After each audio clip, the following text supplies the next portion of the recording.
Hey garden people, Abigail here. So today I'm going to show you how to make your own succulent garden at home. And I'm going to show you how simple, easy, and beautiful this little project is. So if you're interested, stay tuned and let's get planting.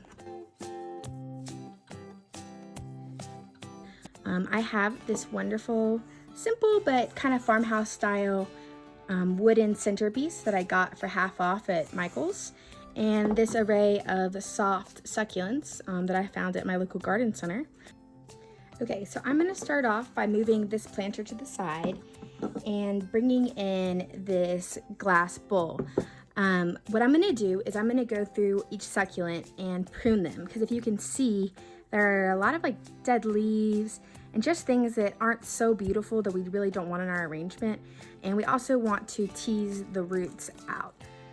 So first off, this is an echeveria merazine. It's a hybrid echeveria, which is, they're very soft succulents, and they form these beautiful rosettes. So I'm gonna go in and remove all of these deader, not so great pieces that aren't gonna be really nice additions to our garden.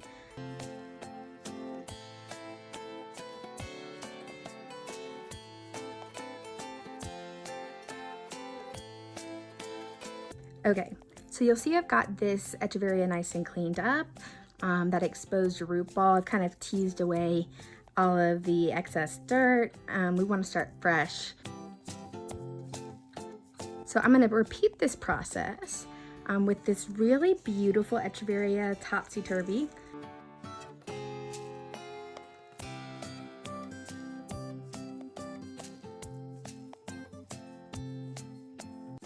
You're really gonna want to tease that root ball. Really, get those roots out there. See, this one's ready to go.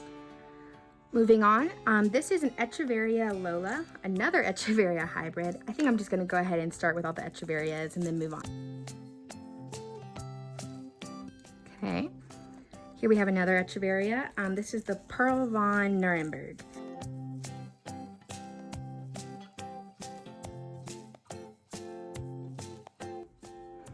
And last but not least, in the echeveria category, is this beautiful echeveria neon breaker. It's got these wonderful pink margins that I just love. Kind of a crinkly texture that's really going to bring some interest into the garden.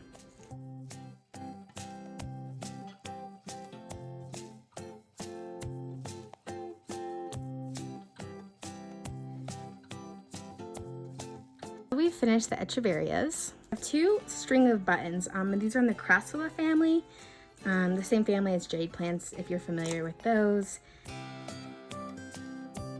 See, this is separate from this, and each one of these stems, if you can see that, is a separate plant technically.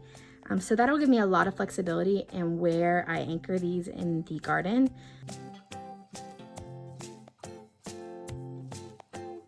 Okay, so moving into another category, I've actually never seen this kind of succulent before, but it's called an alpine glow or a grapes sedum, some kind of sedum I'm imagining.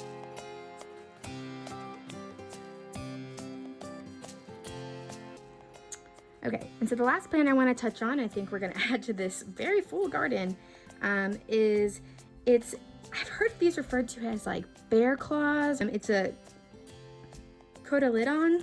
Honestly, y'all, I can't say that. So now that we have all of our succulents ready to go, ready to be potted, I am going to dump this and fill the container with succulent potting mix. Yeah, so I'll be right back. Okay, y'all, I'm back. So I have filled up our little container here, but basically I've packed it in pretty tight and up to the level that I want it at, because as you can see, these root balls are not going to take a lot of space. And so I really want to just wedge them in where they're going to go and leave it at that. So the soil is also lightly moistened to kind of keep it from flying around too much and make it a comfortable home for the plants once they go ahead and go on in. Okay, so I think I'm going to start with this beautiful echeveria hybrid. It's one of the bigger ones. It's kind of a showstopper here. So I'm just gonna make a little hole. You can see that. Just put those roots in there, pat them in. Really pat in around the plant. Obviously try not to get the plant too dirty, but we are gonna go back in and clean up, so don't worry. And this plant's pretty similar to this one, so I'm gonna go ahead and actually move it to this side of the planter just to kind of create a little bit of balance. What the beauty of doing this is you can really decide and do it how you please. There are no rules, which is absolutely wonderful. Anything you do is going to be beautiful. So just kind of work with it. And succulents, like I said, are very hardy, and so they don't mind being finagled with a little. I think I might actually plant this guy over here kind of away from his counterparts. I think it'll create an interesting balance for the eye. Okay, these have some serious height on them, so I'm gonna go ahead and make sure that that height doesn't dominate another plant and move it to like right over in here. Actually, let me hold off on these. See, that's the beauty of this process, is it doesn't have to be perfect on the first try. Let's just see. Okay. So I'm gonna go in as well with the Von Nuremberg. I think I'm actually gonna shift these guys to the edge and over here. Okay, perfect.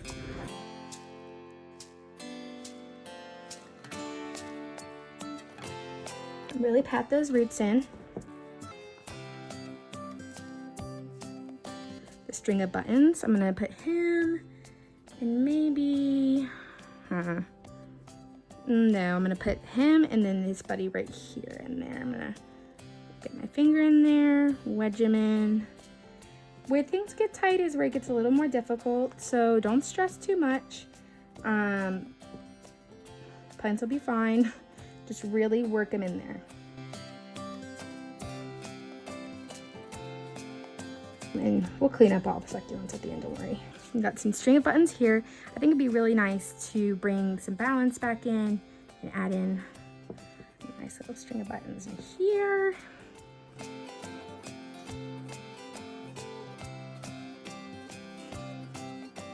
Let's see, what do we want to do with these guys? I might actually hold off on these two.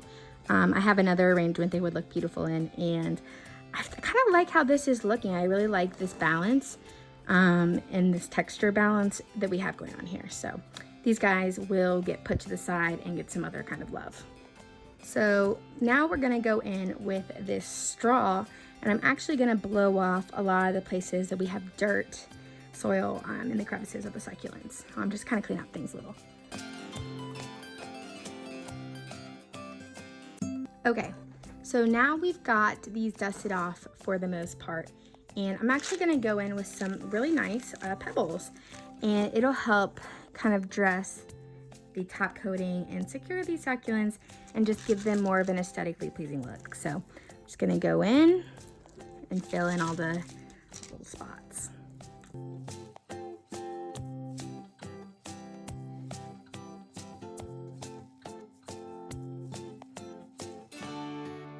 Water will go right through this little pebble layer, not to worry. But let me just tidy up a little for a second, and I'll give you a good look at the finished product. Okay, y'all, so this is the finished product. I'm really happy with how it turned out. I love this balance of echeverias and soft succulents and the green and the pink pastels. I think it's going to be a really gorgeous addition to my windowsill and just a really, really beautiful thing to have in my home. If you liked this video, make sure to subscribe to the blog, follow me on my Instagram, and stay tuned for other DIYs and projects that you can do at home. Thanks for watching, and happy planting.